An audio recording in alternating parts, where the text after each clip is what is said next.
Welcome to Middlesex Moments, coming to you from Middlesex Community College in Middletown. I'm Steve Minkler, the college CEO.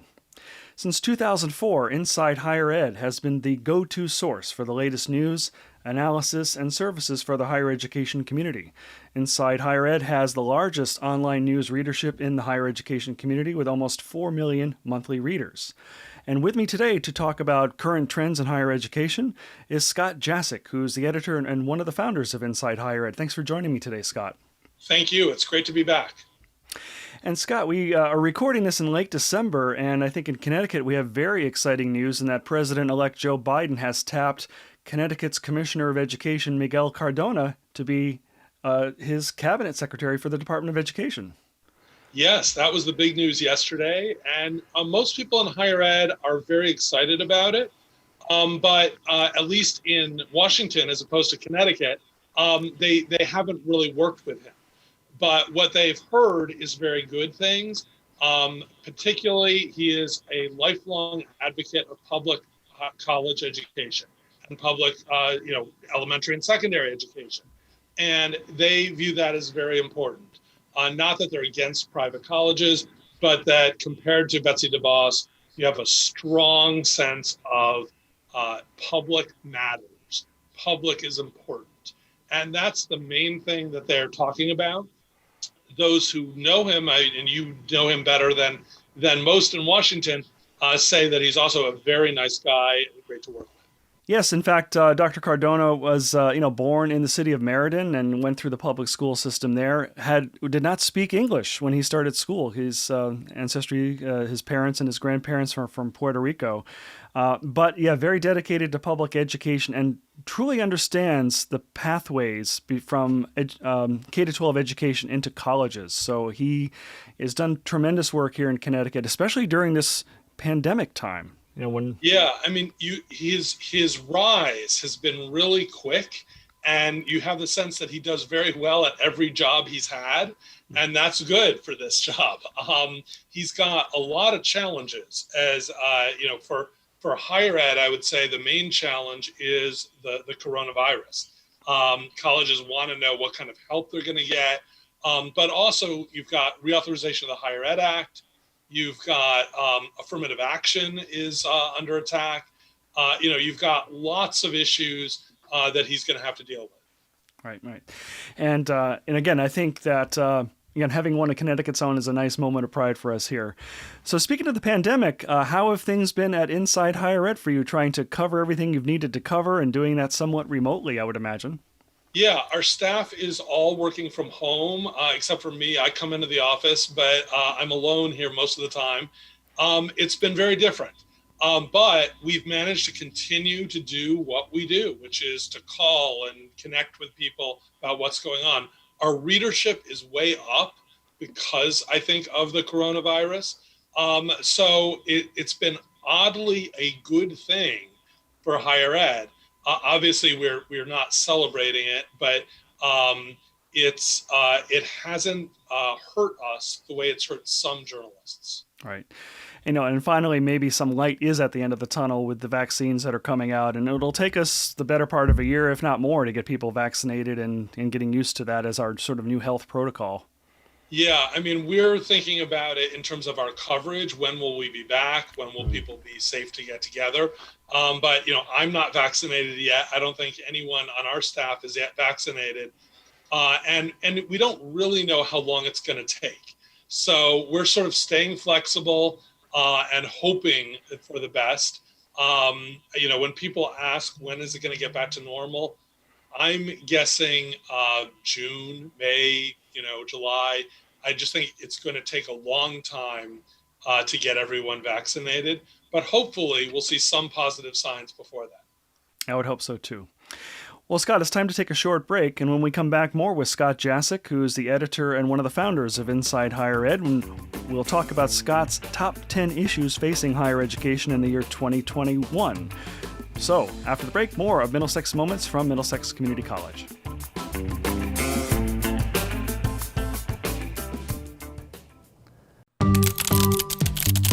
Feel like the pandemic put your life on hold? In times of uncertainty, Middlesex Community College is your way forward. With several degree, transfer, and career path options, your goals are not on hold. Stay close to home. Save thousands on tuition. Discover a classroom as unique as you. At MxCC, you'll receive a high-quality and affordable education with flexible scheduling. Find the perfect path at Middlesex. MxCC is your way forward. Register now.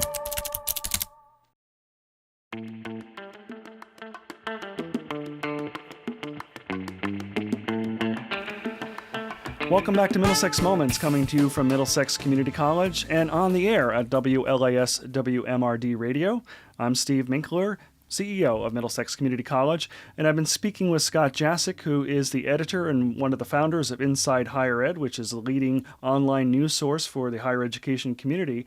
And Scott is our ears and eyes in Washington and around the country, he and his colleagues are, for issues that are facing higher education. And we just came off a truly unprecedented year, 2020, and Scott, you're known at this time of year for your top 10 lists of the major issues that are facing higher ed, and why don't you get us started with what you are foreseeing for the colleges and universities in the year ahead?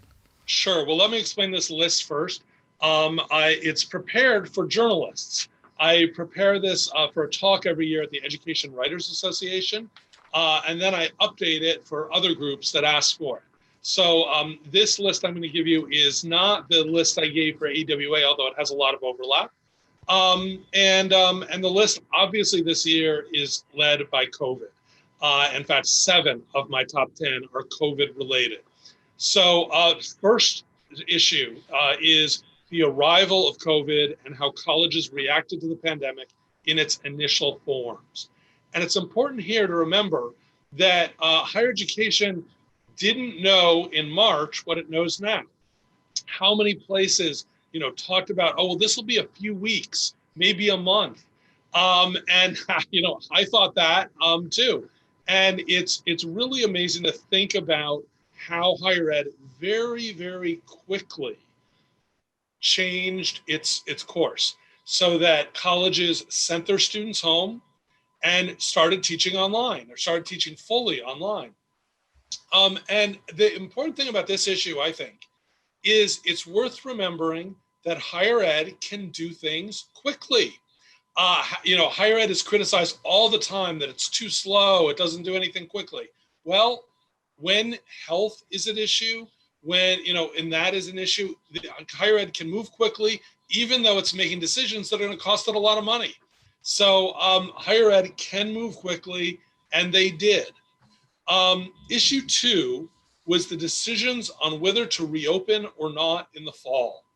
And this was taking place throughout the summer as colleges were evaluating the situation and deciding whether to open or not. Some colleges, and depending where you're in Connecticut, where there were a lot of decisions to go mostly or all online. In other parts of the country, the big decision was to reopen. And some places this was a mess. At the University of North Carolina at Chapel Hill, they made a decision to reopen. It lasted a week. And then they closed up shop and did online. Clemson, the University of Georgia, a bunch of large public universities in the South opened opened their campuses. And generally, I don't know how I want to say it went. It was difficult, put it that way. They had lots of cases of COVID, mostly among students who recovered, although the long-term COVID issues are important to remember. And even in the Northeast, where some students some colleges did reopen, I'd question whether it was fully reopened. I have a niece at Wesleyan University, and she was there, but 4 of her 5 classes were online. So, that's the kind of situation you have at the campuses that reopen. And it's not fully the experience you would get in a truly in-person campus, but they managed to pull it off well with very few COVID cases. And this decision was very important And so I would say that is issue number 2. Issue number 3, why have some campuses done well reopening and others have not? For instance, historically Black colleges and universities have generally done well when they reopen. In part, it's because the students didn't see an alternative.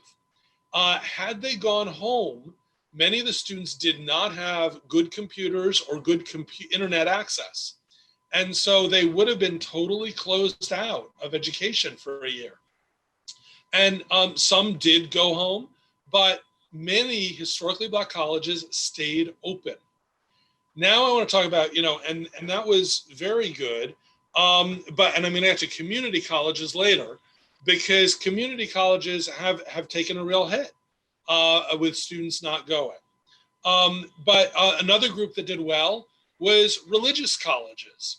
If you're religious colleges, you may not have drinking and you may not have fraternities and sororities. And if you look at the colleges that reopened and had problems, there was overwhelmingly the sense of problems started with drinking and fraternities. And so, they didn't, it's not like religious colleges were preparing for COVID per se, but some things about them were very good for COVID. Issue 4, the distribution of funds of COVID relief. And right now we have the earlier distribution, and right now we have a new distribution, but President Trump says today that he might, who knows what. And you'll have to update this when this runs. But for colleges, the earlier rounds raised an interesting issue. Which colleges should participate? Many thought it was absurd that Harvard, Yale, and Princeton were getting some money, and most community colleges were getting very little because of the way they figured out the formula. Now, that's what Congress passed. Harvard and several others voluntarily didn't take the money, but it's important to remember they gave it to them. And I'm very curious to see how that plays out in the current formula. In addition, because of the way they gave out the money, favoring colleges that get a lot of first-time, full-time freshmen, which in other words is not community colleges ended up with very little. And it's another way that community colleges were particularly hurt during this time. Issue 5, the spring and the eventual return of normalcy. What is normalcy? And this is really changing a lot because many colleges have hoped that in the spring, you've got vaccines coming, you're going to have, students want to be back, want to have a good experience, and have been hoping for more normal semester. Many colleges that were totally closed, except for online, said they're going to open up. But I've seen some rejiggering of this in just the past few days and the past week because of the very high COVID rates that we are experiencing right now. These are high rates and high death rates, amazingly high death rates, like a 9/11 taking place every day. And this has prompted colleges to reconsider, some colleges to reconsider. In Pennsylvania, the Secretary of Education urged colleges not to bring students back in January. And so many colleges have pushed back their date that they are expecting students back to February. Penn State, for example, is teaching a month online, and then they will go in person if the rates remain low. But January is a long month. It's going to be a very long month this year, and it's still ahead. Also, the travel that we're seeing right now, it's hard to predict what impact it's going to have on higher education. I suspect, and I confess here, I am staying put for this holiday season. I'm not going anywhere. But a lot of people are traveling, and I hope that it goes well. but I don't think it's going to go well. I think a lot of people are going to get sick. And so we're going to have to watch. Issue 6 is community colleges have been terribly hurt. And it's important to say they haven't been hurt because they're not doing a good job or because they're not good. The community colleges have been hurt because they primarily serve low-income students. And those students are not enrolling in the same numbers that they did before COVID hit. Most community colleges were struggling a little bit with enrollment before, but not like they have since. Enrollment is down 10%, 20%, 30% more. These are huge changes for a college to deal with. Many community colleges have taken to offering their Wi-Fi in their parking lots, as students can come at night or frankly, whenever they want and do their work. But even that, I don't know how that's going to be in a Connecticut winter if students are going to really want to be in their cars at night. But it's a good thing that you offered it, and it's a good thing to do. But community colleges have been really hurt by this by the situation. And issue 7 is the future of international students in the United States at every type of institution. New enrollments are down 43% for international students. 43%. You really have to think about that. And many colleges, many of the more wealthy colleges, the more prestigious colleges, have 10% of their class of their undergraduates from abroad. And it's important to remember these are undergrads, or many of them are undergrads. In the United States, post World War II, the colleges and universities were very big on recruiting international graduate students. But since the 2008 recession, many colleges, including community colleges, have upped their enrollments of international students. And now they just can't come. Frankly, it is unsafe. The United States is not a safe place for the students to come right now. And so we can say, well, when we're back to normal, that it'll be better. But I would guess that there's going to be a lag time in years before international students are truly back to normal. Those who are enrolling tend to have been students who were already in the United States and sort of so could go, or they went to high school in the United States. But this is a very serious issue for higher education. It's a serious issue for education because American students benefit greatly from having international students. They are friendly. They learn from one another about the world. That's great. But also, American colleges depend on international students for money. The international students are generally, at the undergraduate level, are generally full pay students. And very few American colleges were prepared to lose them this year. So those are my COVID issues. And I'm sorry I haven't given you a happy issue, but that is just the way it is. Now, 3 other issues. One is prompting a good deal of happiness in higher education, and that is the election of President-elect Biden. This should be a tremendous change for higher education. Biden knows higher education. He knows education. Look who he's appointed as education secretary. He's picked somebody from Connecticut. And it's just going to make a huge difference that his idea of what to do about higher education is not to bash higher ed, but to give it money and support. And I think he's going to do that. At the same time, it's important to remember that Biden has everyone asking him for more right now. And there are going to be limits on what even somebody who is sympathetic to higher ed can actually do. So it's important to remember that. I mean, go and ask him for whatever you can, but you have to be realistic. And particularly in the Senate, Well, in the House, there's a very narrow Democratic majority. And in the Senate, we don't know yet. But if the Democrats control the Senate, it's going to be on a tie vote. So it's going to be very tough for him to get everything he wants. But on things that he can do himself, it'll make a big difference.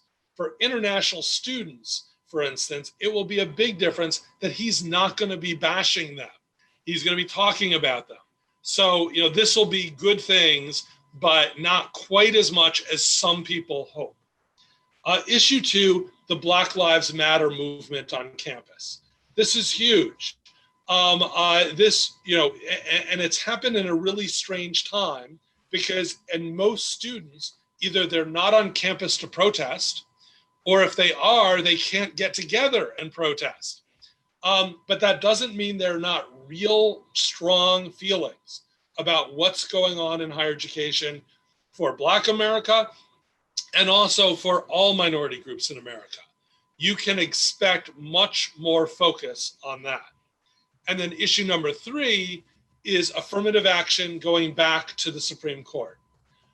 Right now, Harvard has won a case in the appeals court in New England of its affirmative action.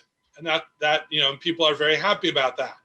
But the Supreme Court is not sympathetic to affirmative action. The last time the Supreme Court ruled in favor of affirmative action, there have been 2 or 3 changes since then. There are not 5 justices who are known for supporting affirmative action. And I think this could be a very big deal with the Harvard case is going to the Supreme Court. Yale University is being sued by the Justice Department. There's a North Carolina case.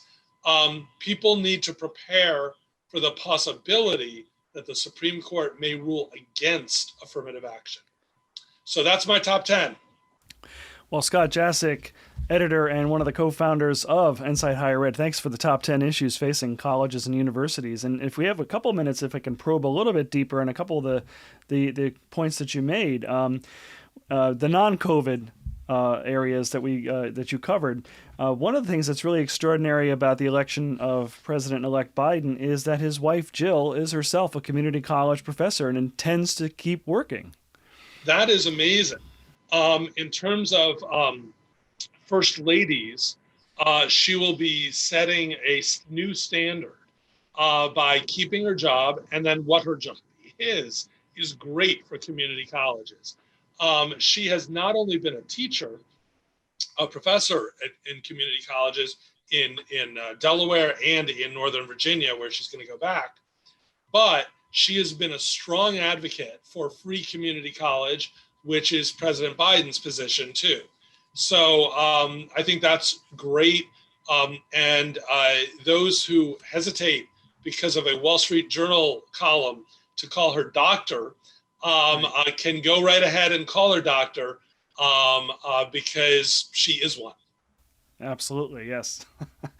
And when you were talking about the Black Lives Matter movement, I think one of the things that you had suggested was that it's we probably haven't seen the full impact of that because of students and faculty and staff being somewhat dispersed because of COVID. But as things begin to return to normal and as students return to campus, maybe later this calendar year, do you expect us to simply see more of this? And the colleges really need to be prepared to listen to their students. Yes, there's going to be much more. One, because many of the students who are back or who are still at home, they wish they were protesting. Students have a long list, at most campuses, have long lists of things they want. And some colleges have given them some things that they wanted now, particularly things like renaming buildings, taking down statues. But ultimately, what matters is how students are treated by other students, by the faculty, by the administration. And on many campuses, students are not satisfied with how they're treated. Mm-hmm, absolutely. So yeah, a lot of things to consider in the year ahead between dealing with COVID, but also some ongoing issues in terms of making our colleges and universities better for the students and the communities we serve. So thank you for that list. One of the things that I know we've talked about in previous years, and it's maybe something that needs to play out with the enrollment challenges that all of us are facing, is the financial sustainability of many colleges and universities. And we've seen attempts at mergers and closures, and especially Connecticut.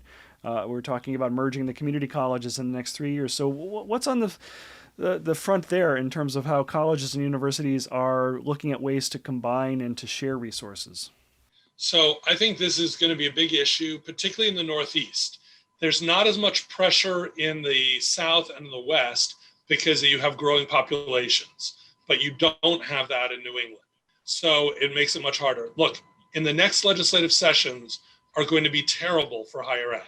Doesn't matter that if you have a Democratic or a Republican governor, doesn't matter who controls the legislature, there isn't money. And Biden will probably try to give the states some money, but it's unclear. The Republicans are dead set against it. And so there's going to be limits on money. For community colleges, you factor in the enrollment loss. And that's not just the loss of tuition dollars, but those total numbers of people, that goes into determining how much money the state has. So there's going to be a double focus there. Now then on the mergers, I think many states that would have said, well, you know what, merger's too messy, I don't want to deal with it, are going to take a look because of the financial situation. But I would caution them, a merger alone will not necessarily save money, because when places announce that they're interested in mergers, they say, well, no campuses will shut down, no students will be left out. And, those are it's great that they're announcing those things, but how will they save the money? Mm-hmm. Absolutely. Yeah. And that's, again, playing out here, as you said, in New England in general and Connecticut specifically. So Scott, if people wanted to take advantage of more that you and your colleagues have to offer through Inside Higher Ed, how do they find you and how do they sign up for subscribing to your list? Sure. Well, on our website, insidehighered.com, you will find there's a place to sign up, and it's 100% free. So please sign up. We will keep you informed of what's going on in higher education. And you'll also find ways to contact me. Please send me your ideas. Okay, great. So Scott Jaschik, who is editor and one of the founders of Inside Higher Ed, one of the leading online news source for higher education in the United States. Thank you so much for joining me today, Scott. Thank you. And I'd like to thank all of our listeners and viewers for joining us for another edition of Middlesex Moments. As always, you're welcome to visit us in person, and if you do so, remember to wear a face mask. Our main campus is located at 100 Training Hill Road in Middletown. You can also see us at our Meriden Center at Platt High School, where we have classes 4 nights a week. And of course, you can visit us online 24/7 at MxCC.edu. For everybody at Middlesex Community College, I'm Steve Minkler. Please be safe and be well.